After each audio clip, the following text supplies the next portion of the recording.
Am I the a-hole for getting it elsewhere since my wife didn't want to have sex anymore? Basically, my wife has decided unilaterally that we are done having sex. She found out that she cannot have kids due to a choice she made before we met. And kids apparently are the only reason she was willing to be intimate. I love my wife and I enjoy being intimate with her, but it was making our marriage untenable after 2 years of this. So I posted for advice. I got a lot of great support and suggestions about how to talk to my wife. I tried a lot of it. I started going for counseling for myself as well. But no matter how I approached her about our situation, she would not try and see it from my point of view. Every discussion would end with her crying and screaming in my face that I'm trying to emotionally manipulate her. I then wrote her a letter outlining my feelings and asking her to come with me for counseling, to seek it for herself, perhaps to go see a doctor. I was kind and loving in the letter. The last thing I wanted to do was set her off. I worked on the wording with my counselor to make sure I wasn't saying anything aggressive that could be misinterpreted. She read the letter. Then she scrawled across it with her red Sharpie. Go get it elsewhere because you are not getting it from me. Then she walked out. I sat there for about an hour doing nothing. Then I told myself that was what I was going to do. We are both fairly successful in our jobs. I am not super attractive, but I'm fit and a good talker. It took a while, but I met someone. We started out as just friends, but it became physical. I made sure she knew I was married. She is not interested in a relationship, so I guess I'm a safe option for her. My wife found out because I did not try and hide it. She was crying when I got home one night. When I came in, she asked if I was going to leave her. I said no. She asked if I was cheating on her, and I said I was getting sex elsewhere. She said that I was cheating, and I did not disagree. I asked her what she wanted to do. She said I had to stop. I asked her if we were going to start doing it, and she said I was an irrational a-hole if I thought that she would sleep with me after I cheated. I went to my desk and pulled out a photocopy of the letter I wrote with her answer in it. I went to have a shower and go to my room to sleep. When I woke up, she was sitting on a couch waiting to talk. She said that she reread the letter and that she realized she had not before. She assumed it was just a letter begging for sex. She said she would go for counseling alone and with me. All I had to do was stop having it elsewhere. I said I would be willing to pause my friendship until we saw a counselor, and that if I saw progress in our relationship, I would break it off. She said she would not agree to counseling without me leaving the other woman. It almost turned into a fight, so I just went for my run. Before I left, I asked her what would compel her to go to counseling if I stopped having it elsewhere. When I got back, she still did not have an answer. She couldn't even say that our relationship was worth saving. I don't want a divorce, but I am willing to leave over this. I am 28. I'm not going the rest of my life without sex, but she refuses to see my side. Now for the top comments. Why don't you just leave her? I'm so confused. He's waiting for her to actually read a letter. She just assumed he was begging for sex. Holy crap. That's less than zero effort. I mean, they're not compatible. He knows it. We all know it. His wife apparently doesn't know it yet. LMAO. The fact that you made a photocopy of the letter tells me you already know this train is headed for divorce town. I am prepared for that eventuality. My brother and his ex-wife divorced for a lot of reasons, but one of which was his ex came out as asexual. He was lucky to have it a few times a year, more when they were trying to get pregnant.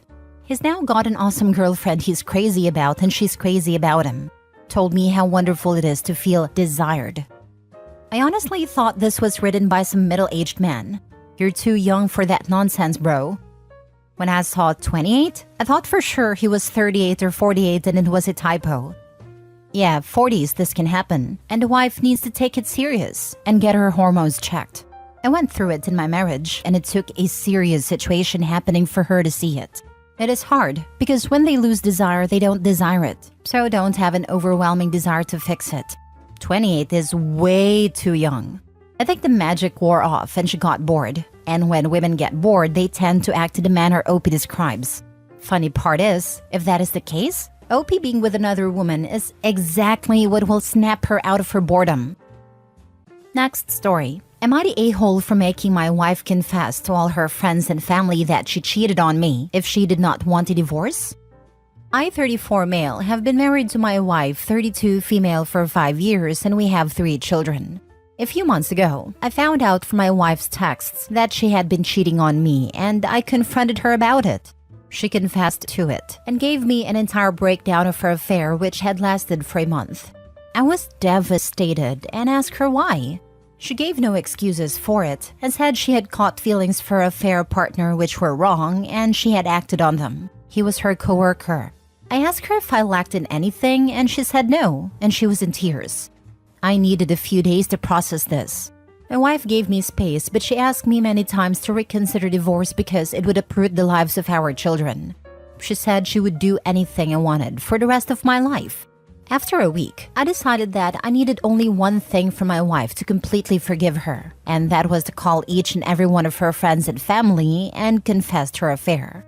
I told her that was my only condition. She was really hesitant and asked me if I could reconsider the condition because this would ruin a lot of her friendships and family relationships. But I told her this was what I needed as a part of my forgiveness process, and that if she didn't do this, I was going to start looking for a divorce lawyer. Over the next week, my wife made a phone call to all of her friends, parents, grandparents, siblings, uncles, aunts, pretty much anyone she knew, and confessed her affair. It was hurtful and there was a lot of crying. My wife was hurled with a lot of shouting. By the week's end, my wife had called everyone I had wanted her to call. It has been a few months, and my wife and I actually have a really strong relationship now. However, my wife has pretty much become isolated from her friends and a lot of her family. This has hurt her a lot, and she spends a lot of nights crying. But she says this was worth it for our relationship and for our children. Am I the a-hole? I just feel like that's embarrassing for you too. You stayed with a cheating spouse. Like your wife crapped the bed, then had to tell her whole family and friends she crapped the bed, while you were in the bed sitting in the poop. Not embarrassing for him. He stayed to protect the family unit. She is the horrible partner who cheated. These are simply the consequences for very poor behavior. I find it more embarrassing for him that he made her call everyone and tell them, thinking that would add something positive to the outcome. That was done as punishment in order to ensure that other people dished the punishment that he didn't have the backbone to dish. This was just the beginning of the end. The marriage won't last. Even if it doesn't last, he made sure that her family and friends knew she was a cheat. Doesn't matter what happens next, everyone important to her now knows not to trust her because she broke the trust in her marriage. Sounds like you win for OP either way. Next story. My ex-husband told me that it was my fault. I found out that my husband was cheating on me with my best friend last year. My best friend is very beautiful and she has always been fit. I have always loved how I look, but I am a happy eater. When I met my husband, I weighed 64 kilograms. I am 169 centimeters tall. By happy eater, I mean that when I am sad, I can't eat. I lose my appetite. When I'm happy, however, I love food because everything tastes a million times better. Everyone knows this about me, and some people find it weird. We were together for 10 years when he cheated. I weighed 89 kilograms. We never discussed why he cheated. I was just shell-shocked for the longest time, and when I came out of my trance, the reasons didn't matter anymore. I weigh 57 kilograms now. I lost it all in a few months, then I had to start working out because I was losing so much muscle. I found new joy in working out. Now we lift weights 5 times a week.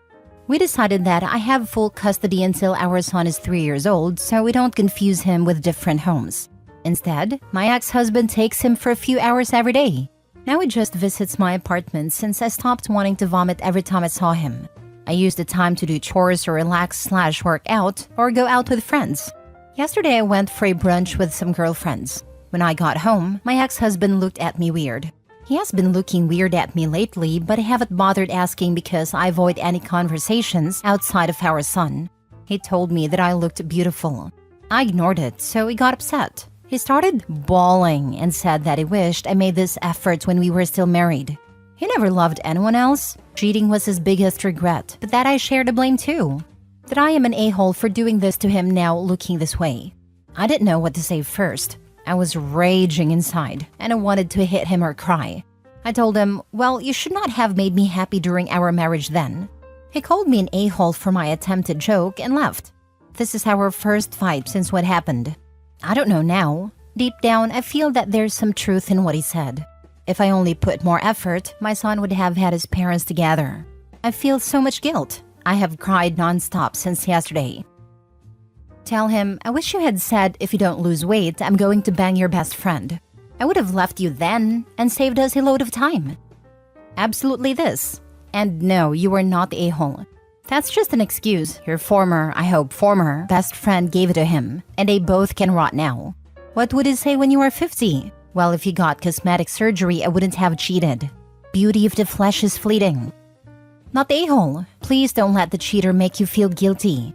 If he was uncomfortable with your appearance, he should have just said it in a kind way, and then you would have come up with something together as married people do. But no, he just cheated. Your son deserves his mom to be happy and healthy, not with someone who will cheat instead of protecting his marriage and then blame you. He never once told me about his problems with my weight. The next time he says anything, ask him why he didn't put in the effort to communicate with you about how he felt. What happened to your now ex-friend? I have a feeling ex-hubby and ex-friend are no longer together, which is why he is looking at her again. Isn't that often the case? They are divorced and the son isn't 3 years old yet. I have to wonder if the crux of ex-hubby's discontent wasn't her appearance but the baby. He might have been looking forward to becoming a father, but didn't find his pregnant wife attractive or sexy. He also might have become jealous of the baby because he was no longer the focus of his wife's attention after their son was born. A lot of men become jealous or resentful of the time and attention babies require.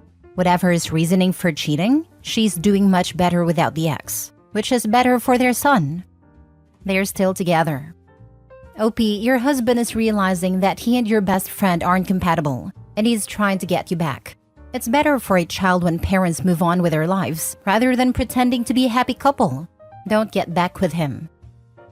Last story. Am I the a-hole for breaking up with my fiancé after he insisted on me forgiving my bio dad? So basically, I, 28 female, and my twin brother Leo, 28 male, were raised by my mother alone in our childhood. She was married to my dad, but divorced him when she found out he was cheating, and he just disappeared and didn't even pay child support when we were 4 years old. My mom raised us alone. She grew up with abusive parents. She was a teacher and did her best to take care of us. And she was and still is simply the best mom you could ask for. Never abusive or unfair, never showed any favoritism.